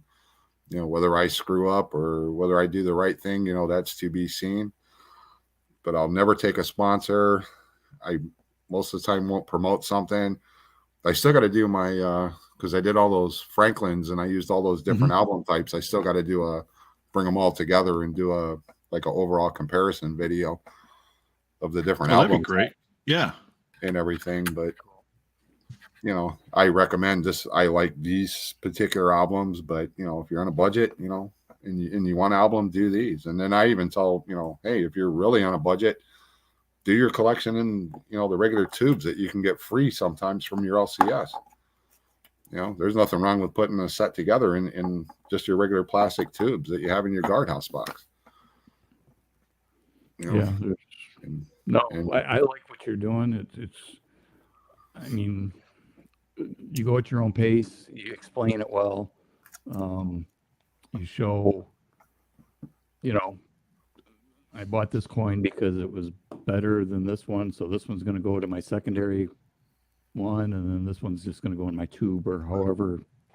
I'm not quoting verbatim, but you explain it well when you're doing it, and it's entertaining because you never know, you know, like you said, you know, that series "What's in the Box" or whatever, and you just reach in and grab and pull something out, and it's like, oh, that's cool, or wow, I wish I had a box I was reaching in and pulling out.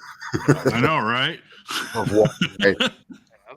You know, that's kind of nice to have. Hey, I've actually showed that box empty twice, and I got stuff to put in it. That's why I got to make some videos. But I like that video. it was probably a couple of months back that you had, I forgot who you told me, I can't remember exactly, but you had a actual person, you hid their hand in the monster box. You open the lid and they brought their hand out. Oh, here's your, Franklin's or whatever. It kind of freaked me out first, like, what the, and that was a fun video. We just thought that would be a good spoof video. Yeah. I've done a couple spoofs. Well, I did a spoof video on this year's what was that? Congratulations set. I did a spoof video on there where I said I had an X-ray camera and stuff because I was just showing the stupidity of to me. And again, that is just me throwing off on that coin because that is the dumbest thing as far as grading. It's like they're grading the wrong thing. They need to grade the package. The package is the rare part. Careful. The mint could fix that. Congratulations, set. So we're two of the dummies. And by the way, you're absolutely 100% accurate. The mint could very easily fix this. They could take that and put it in some kind of special wrapper that, if this thing is broken anywhere or whatever, that then you could send, because I actually bought two of them, and one was to just do my spoof video, but the box it came in is so big that, like you were talking about, to make any money, you'd have to send off 50 of them to get them graded. But 50 in the box that they sent me, or if there was one in each box, it would take the whole UPS truck just to ship it up there, because the mint, the whoever's doing the packaging for the mint, they need somebody to go in there and educate them on how on some efficiency in packaging and stuff.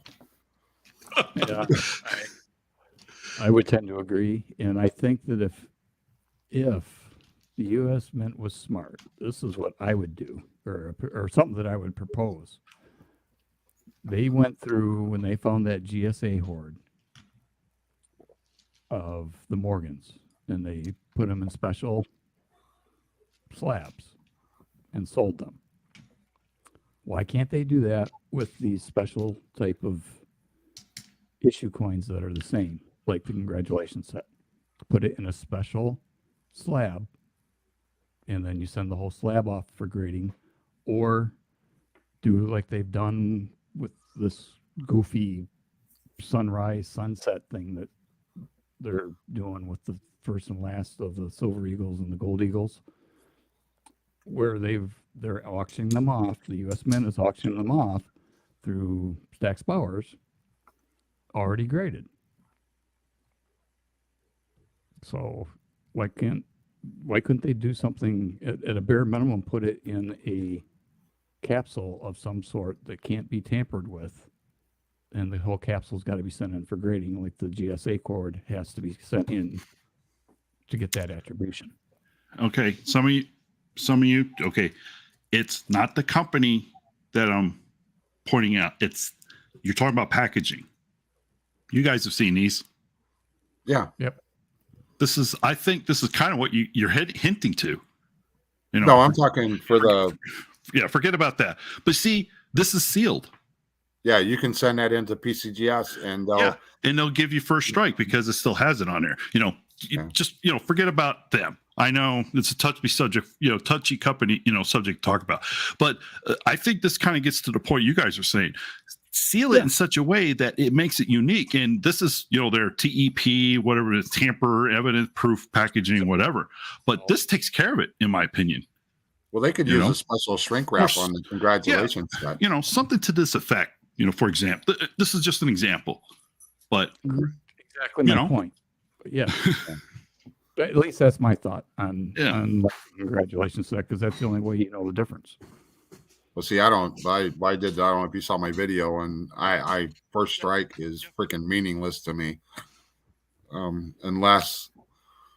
And I think I talked about in the video. The only way I would accept a first strike ASE and that label actually meaning something is if the mint, because they keep records.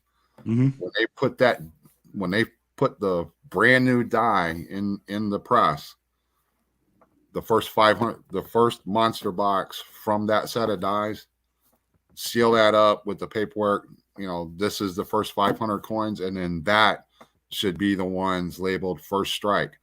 If they retire that die and they got a brand new die that's never been used before, not a refurbished one, but a brand new one, every brand new die that goes in, that first monster box to come off the press, I have no problems with that being first strike, because that's technically a first strike. But just you don't know how the mint stacks these things up, and you know, what if it was the 10,000th box to come off the presses? Those aren't first. How do you know those are technically first strikes? You don't. But the mint, they conveniently isolated this first box. You know, the first 500 minted. Okay, those are going to be your true first strikes.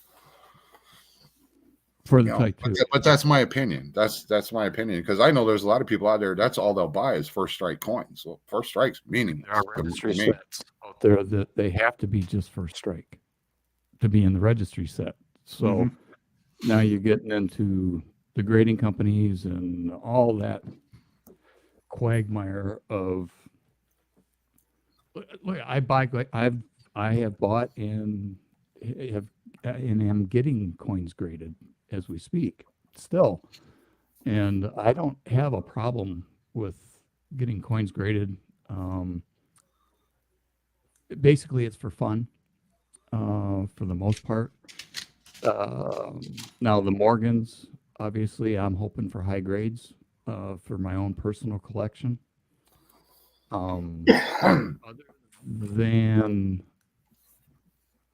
if it's fun and that's what you want to collect, again, I have, and you've heard me say it a million times in my videos, I have no problem with you guys doing that, but anything modern shouldn't really be graded, unless you want it for your own collection. But some older stuff, I got a couple of 1800 coins that I'm just going to be sending off here within the next week, because I've got some vouchers that I need to use up, and as slow as they're moving at PCGS, I want to get them in the system so that they don't expire. So for authentication purposes, you know, I'm going to get them graded. They're not worth a tremendous amount, but at least they'll be authenticated. Pre-33 gold, I won't buy one unless it's graded, just because I want one, and I've been trying to study on that. But if it's in a grader and I'm buying it from a dealer that I trust, and he's got a Sigma there, or I'll pull up my Sigma to make sure everything is fine, then no big deal. But I want it in a slab. I'm not buying anything raw pre-33, just because there's so many fakes out there. In gold, I'm talking about specifically, obviously. So, but I agree. But grading can be fun. It's exciting. It's I like to gamble, so I'll roll the dice on the modern stuff and have fun. And you know, I'll take my lumps where I'm taking my lumps. But I know that going in. I've worked the numbers. I know what you need to do. And I know that this is dumb for me to do it, and I box it up and I send it up anyway. Why? I don't know. Just for the rush of it, I guess. And I also submitted enough coins where when I do sell it, I'm not going to be taking a bath if I just send in one. All right, I'm not going to lose $80. You know, I might lose $10 or something like that. Well, okay. But for $10, I got 4 months of aggravation waiting for the damn coins to come back. And to get needled by the host here, you know, I guess it's all worth it in the end. It's for fun. It's for fun. Well, I sent those congratulations sets in, and it's the thrill. I mean, I'm wasting money getting those two graded, but it served a purpose not necessarily related to those eagles themselves. It gave me an idea to create a video series. Yeah, You know what I mean? There's all the big wigs and all the you can go out there. There are other folks have made those videos, types, how do you send in something for grading with NGC or PCGS? But I did mine for me, because I've never done this before, and I think that's the difference at mine, little NGC, coin grading process is different than the big wigs because I've never done this before. So I'm sitting there going, oh, I had to go look up what, this deadline date means, or what does variety means. I never had any idea. And for me, I think it was a good growing process for me to learn it, and share it, because I'm sure there's plenty of people out there similar position I am. I'm still learning it, obviously. They wanted exposure, but how do you get started? And you don't know all the terminologies. You don't know, all the processes. So for a big channel to come in, okay, you do step 1, step 2, step 3, they take the audience for granted. So the exercise of me sending those congrats sets in, it was good for the material to make a good series that helps people. And that was the bottom line. So yeah, I took a hit on them. I don't care. It served a bigger purpose than just getting those individual coins graded per se. But yeah, the question is, no, I'm sorry. Said that he found a key date. Those are worth sending in my opinion. Yeah. But you got to have enough of them, depending on what type of condition it is, to even depending on what coin it is and where the value falls. You still got to have the volume to pay for it, unless it's one of those uber ultra rare date ones. But those are the type of things that should go into a grader. Anything that's key date, in my opinion. Yeah, I'm making a list. Like the Marvel Wolverine. Oops, we put the wrong year on the coin. Yeah, but that one's so high up in value that would be worth sending off by itself. That's what I have. What's that? 750, 800? Just raw. Just raw. And then even if it was graded 69, you're not quite at the 1,000 mark, but yeah, now that would be worth sending off. Like I have, I know I throw out. I personally don't. I just don't prefer graded slab coins, and I know I throw off on a few labels, even though I have a few, like early release. Well, early release, the only people that can get early release are the big, the big companies that can back up the truck and buy like those 40 coin trays. Well, so what? They get advanced release. They can get advanced release. Early release is NGC's first strike. First release and early release is NGC's. Yeah. Well, whichever label it is. Yeah. Whichever one it is. Yep. Yeah, where the big companies can get them before everybody else. Well, so what? The coin was still minted at the same time. Who cares whether they got it 5 days before it released? Who cares? It's the same coin. But the first day of issue and advanced release are the two that you got to be one of the big boys with literally backing up a truck and then driving it straight through to the grader. And if you collect those labels, hey, by all means, buy it. You want it? Hey, that's great. That's on you. Me personally, I think those are gimmick labels. They are. You were talking about stuff. I'm putting a few coins back, like you. I don't want to just send 1 or 2 coins in, so I'm putting some back. I actually have a 1878 CC that is. It's probably going to be a poor 0.5. It's so raw. That thing is worth a lot of money. You know that, right? But I have one sitting in my collection. I can't. I tried to do the video, but I have to actually slide it under the scope and bring it up, and I can see the top of the C's. And that's one I want to send in to get that thing in a slab, because it's going to be like I said, it's going to be a poor one. It's guaranteed to be a poor one. As long as you can read the date and the mint mark and it hasn't been altered in any way, and you get that low ball, those things sell just as much as the high grades do sometimes. Yeah, you can see you can make out at the 1878, and when you flip it over, the back is the reverse is so bad, but you can see the top of the C's. You can see them come up with just a little bit of curve. but you got to, I got to bring the scope down on it to get a real good view of it. And, Yeah. But I'm not going to send it off by itself. I got some other stuff I want to send in, but I'm not going to send 1 or 2 in and pay that price. Where I'll wait till I got 10, 12, 20 of them. Depending on who you're using, I can't speak to NGC because I don't know off the top of my head, but I know with PCGS, if it's prior to 65 or depending on the service level that you're getting, then you can send them off. But if you're planning on mixing some modern stuff at a lower rate and a date that's pre-65, you can't combine that into one order. That would be 2 separate orders. No, my stuff's all. I'm not doing anything modern. Well, okay. Yeah, everything's pre-65.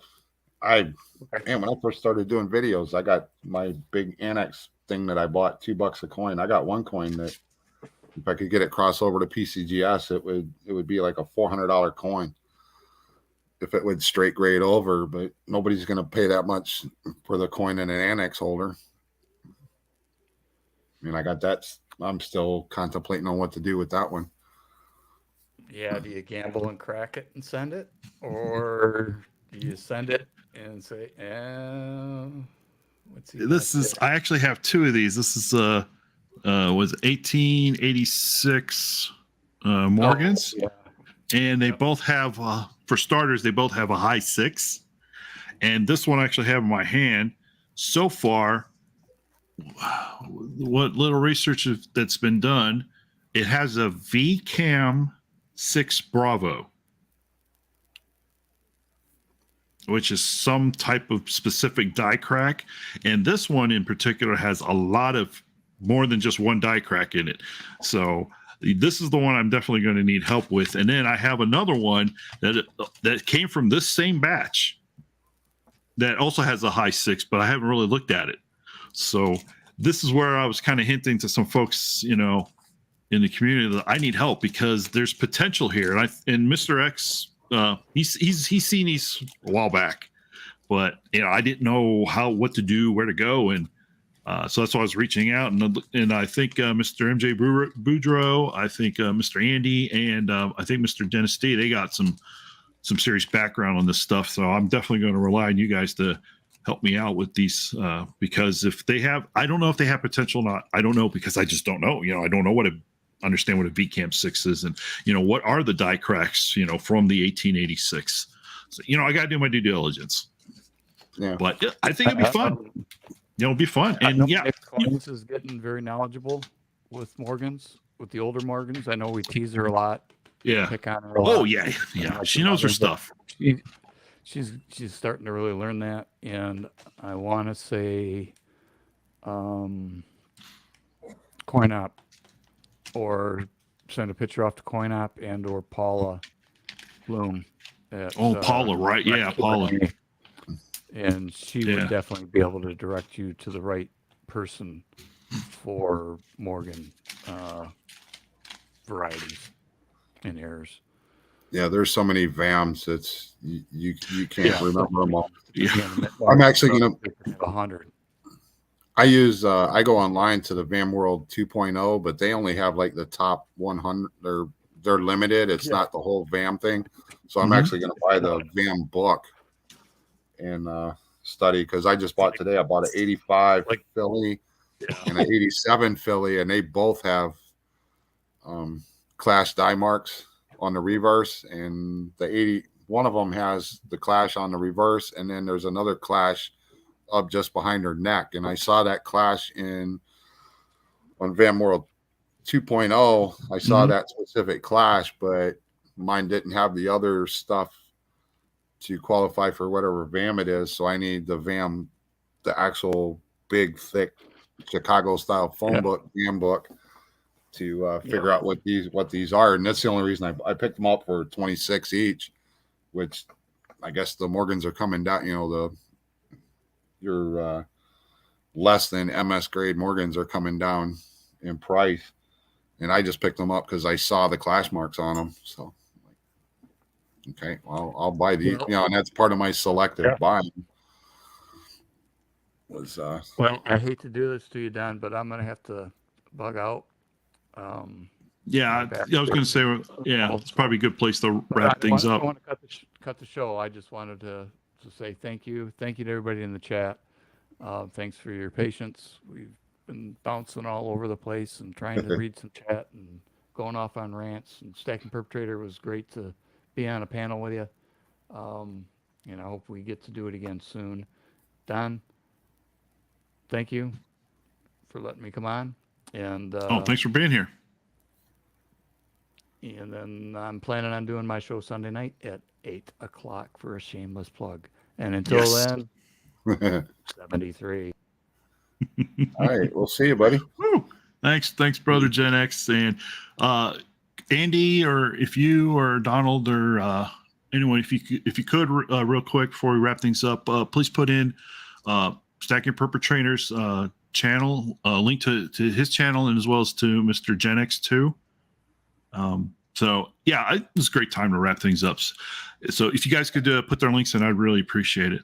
Hey, Mr. Stacking Perpetrator, thanks for coming on again. I really appreciate it. And you know, my way to support our little niche of the community. You know, we're not the big wigs. You know, we're not the big whales in the community and stuff. So that's why I want to make these live streams open to everybody. If you're a content provider, you know, out there, and you know, let's support one another, and let's use this live stream stuff. You know, yeah, I want to grow my channel, yeah, sure, whatever. But I'm kind of like you in a way, because I'm like, you know, it's not that important that I get so big and stuff. I don't really, it's tacky. My goal, however, is I do want to get to it's 500 subscribers, and that's only because I want the community tab. Yeah, I want that 400.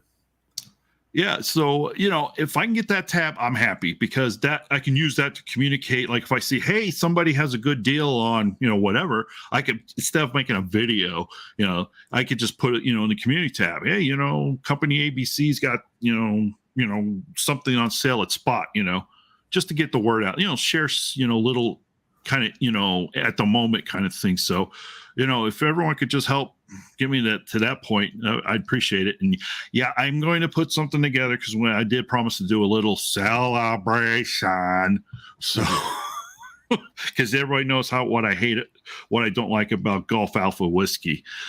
So there, yeah, me on another soapbox. Anyway, so hey, Stacking Perpetrator, appreciate you being here. Is there anything coming up you want to share real quick? No, with the channel. With my channel, I'm just gonna. Well, I got these finds and these coin I've been waiting for, and this key date, and then I'm gonna talk about this. I can't even think of his channel now, but one of the 2A channels that I met with, I was telling you earlier. Yeah, I'm gonna be doing a video, you know, shouting on his channel. So if you're into Second Amendment stuff and you want to know what's going on. Yes, he is Legally Armed America's his okay. channel. And he's actually part of Guns of America chapter in Louisiana, even though he lives in Texas. He's the head guy for that area. And I'm just going to do a little video shout out, appreciate, you know, because he was here in my town, visiting that PSA factory, the Palmetto State Armory factory, and everything. He was down here for a week, and we met yesterday at a place for drinks and dinner. There was, I think, 8 people showed up, and it was an interesting conversation. But if you're wondering what's going on with the Second Amendment, his channel, you know, I'll do a video and provide the links and everything. But he's a good one to follow. So yeah, look forward to it. Up, and he's got inside connections and nice. You know, all the major organizations that are doing the lawsuits now because of the last Supreme Court decision and all that. You know, if you want to stay up to date, you know, they get stuff, you know, as soon as they hear about it, they're putting the content out. So if you don't believe in it, well, you know, everybody's free to their own beliefs, but you know, it is what it is. You stack, but then you got to protect the stack. You got to protect the family in the stack too. So, yeah, you know. What's the old is a Chinese proverb? May you live in interesting times, or something like that. Yeah, it's crazy. my channel too, I try to stay non-political, but God almighty, name something that you can't get political about nowadays. I know, right? It's ridiculous. It is. Yeah. And I'm afraid I'm actually going to have to get a little political just because of the way things are going. But I'm trying real hard to stay non-political, but you mentioned the wrong word, and everybody flies off the handle. And yeah, come on, people, it's like grow up. I know what you were going to say. Grow up. Yeah. No, it's just like grow up. It's like, come on, this stuff's just getting out of hand. Yeah. With everything. But anyways, I appreciate being on, and yeah, we'll see you next time. Like I said, you have a standing invite to join anytime. Just let me know so I can email you the link. And hey, appreciate y'all hanging out. We're going to close it up real quick. If any of you, our friends out in the chat, if you want to join us, join our panel. You don't have to come on screen. If you just want to be here I welcome it. This is an open forum for everyone. You want to come on? Come on. Bring whatever it is you want to talk about. Bring, have a show and tell. I'm totally cool about this because it's just about equally about us as well as you, as everyone out here in the chat. I want you guys to participate, and let's just exchange ideas and all that jazz. So no thermodynamic stuff. Just everyone have a great evening and a great weekend. And please let's join Mr. Gen X Sunday evening. Good night, folks.